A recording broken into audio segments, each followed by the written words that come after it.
Hello everyone, in this video we are going to discuss a question on butt weld.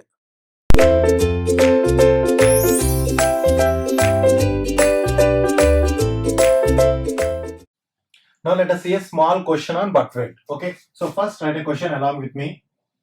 Two plates of dimensions 150 into or by 150 by 16 mm and 150 by 12 mm at their welding edges are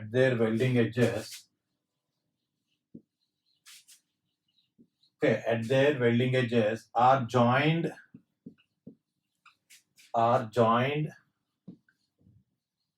by using butt weld.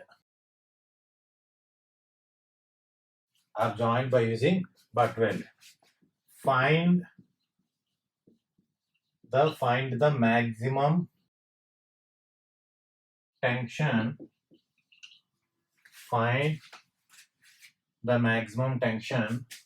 That this single V butt weld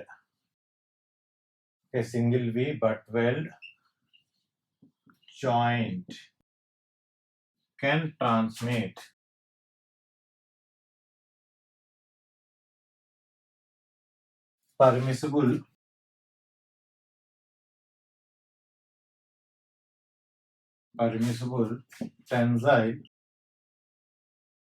permissible tensile stress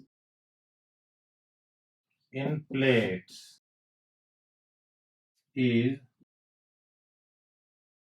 150 MPa.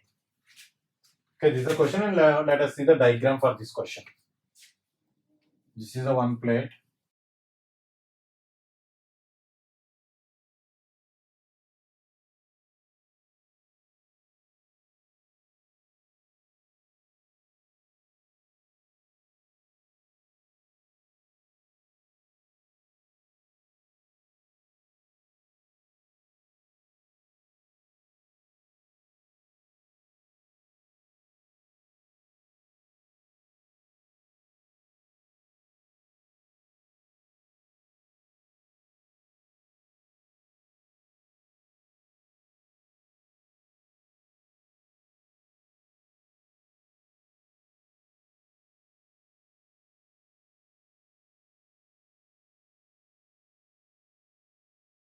Okay, these are the two plates. Okay, this is one plate and this is another plate, and these two plates are joined by making use of a butt weld. That to which type of butt weld it is? Single V butt weld. So this is the single V butt weld.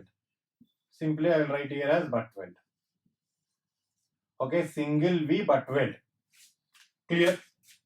And we know this is a reinforcement. So all these details I'm not going to discuss here. Why? Because these things already we have discussed in our theory part. Okay, in theory part already we have discussed. Here we are going to see the question.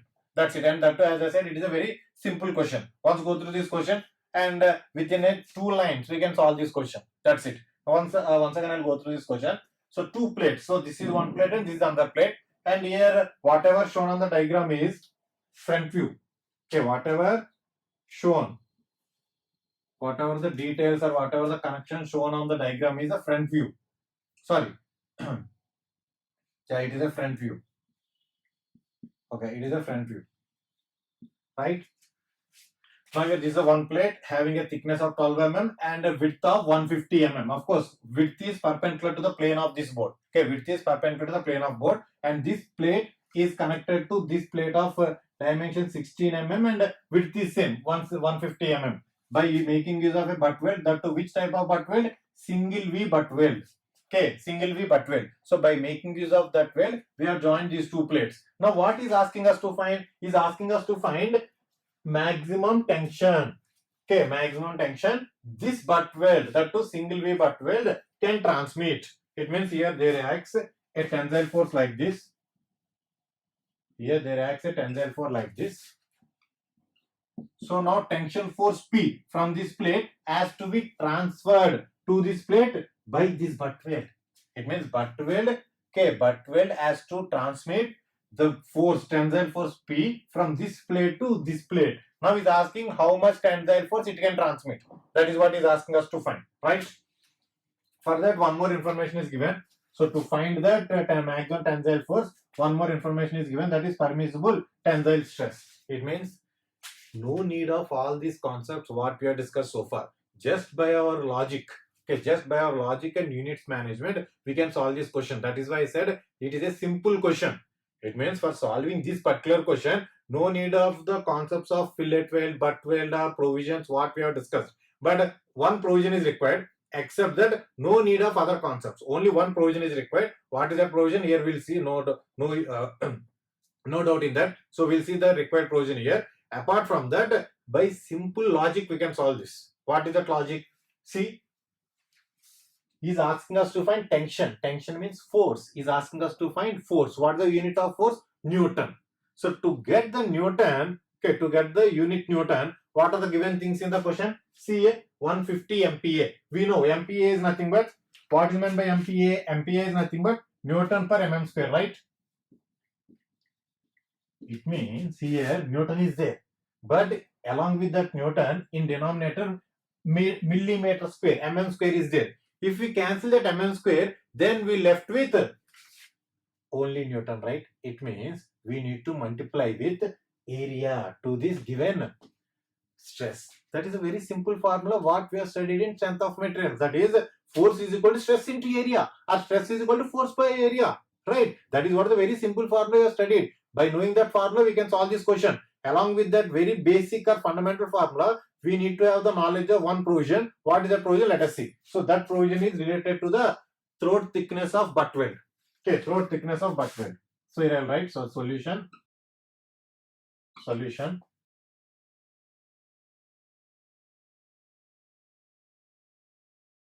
So throat thickness of butt weld we represent with T, right? So here which weld it is? Single V, whether it is single V or U or J or B weld, whatever may be the type of single butt weld. And one more thing, single butt weld is also called as partially penetrated butt weld. So the throat thickness of single butt weld TE is equal to 5/8 times of thickness of thinner plate, right? Thickness of thinner plate. This is the provision we require. That's it. This is only the provision we require. So 5/8. Here two plates are there. What are those plates? One plate is having a thickness of 12 mm and another plate is having a thickness of 16 mm, right? So two plates are there. Out of these two, which is the thinner plate? 12 mm, right? Now multiply here with 12. So 5/8 into 12. Upon simplifying, we are going to get some value here. Here 3 times and here it is 2 times. So 15. So it is 5 into 3, 15/2. It is 7.5 mm, right? Okay. Now one dimension in the cross section of the fillet weld we have calculated. What is the dimension?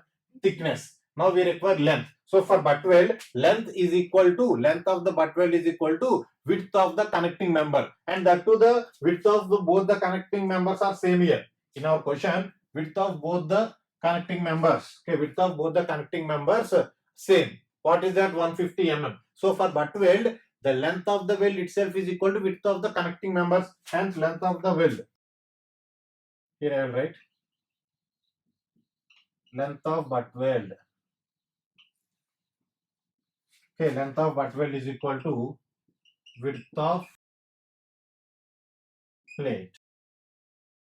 So we represent length with LW, which is 150 mm.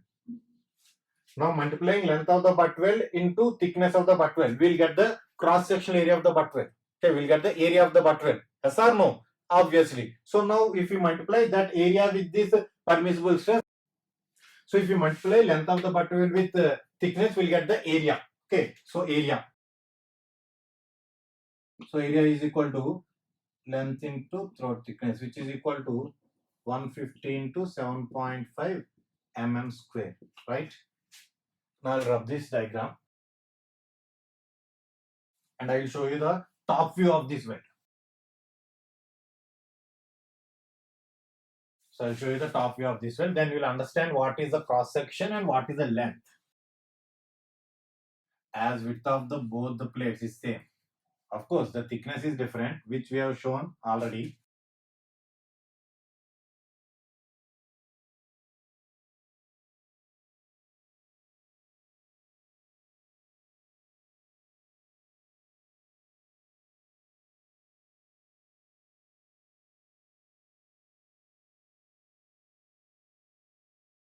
This is where the butt weld is used. As mentioned earlier, so this is the length of the well, which is equal to width of the plate. That is 150 mm in this case. Is that okay? If we want to see the cross section, so this is the length, right? So this is the length, and the thickness is perpendicular to the plane of this board. Okay, thickness is perpendicular to the plane of board. Now the cross section is somewhat like this. Cross section of the butt weld is somewhat like this. So this is the throat thickness TE, and this is the length LW. Clear? Now finally we need to find the maximum tension. So the tension force we are represented here with P. So P is equal to permissible stress, that is 150, which is what mentioned in the question, into area. So 150, so this is the area. 150 into 150 into 7.5. So upon simplifying, we are going to get it as 168.75 kilonewton. This is the answer for that question. As I said, simply two lines. Of course, here I have explained in detail, but in examination, you are not supposed to explain or you are not supposed to do this much of calculation. Simply the two lines. What are the two lines? So first finding the throat thickness by making use of this provision, and length, no need of finding, just by visual inspection or just by observation we can decide the length. And of course this 150 MPa, that is the permissible stress, is also given. So multiply that 150 into 7.5, or the multiply that 150 into area. So area is nothing but 150 into 7.5. As I said, within two lines we can solve this question. Is that okay?